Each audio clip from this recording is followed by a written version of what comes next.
people probably think that Downton Abbey is a real place and that the Crawleys are a real family. Do you consider Harry more of a celebrity now than a royal? Or do you think that line is going to, fade even more so, as the years kind of go on?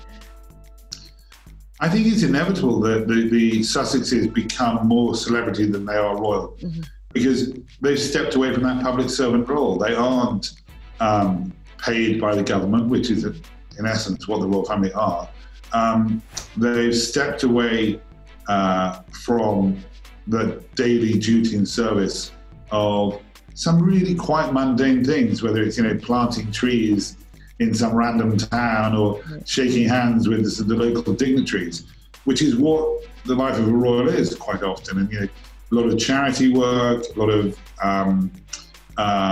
fairly sort of mundane everyday work, but stuff that is incredibly important because it makes the people feel special. Harry and Meghan, sitting in a large house in Montecito, are interacting with the celebrities. I mean, if you look at that 40/40 initiative that Meghan had, it's Melissa McCarthy is doing the Zoom with Meghan.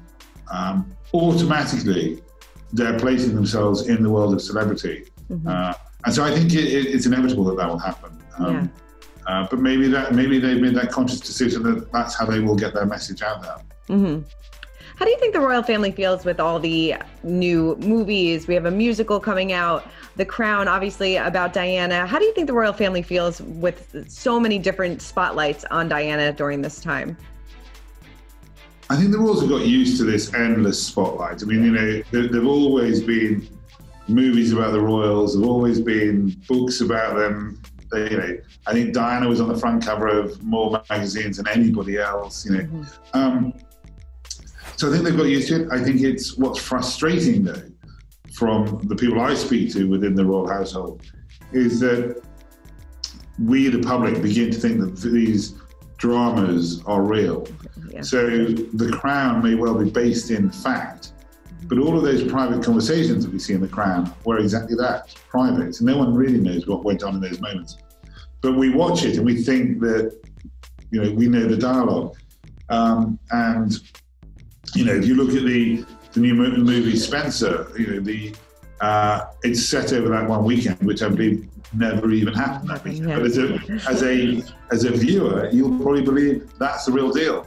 People probably think that Downton Abbey is a real place and that the Crawleys are a real family. It draws on truth, but it's I think that's probably the frustration, is that it just it slightly blurs the lines of fact and fiction. Too much. Yeah, definitely. No, I'm sure a lot of people watch The Crown and think that is exactly how it all went down, but it's definitely not.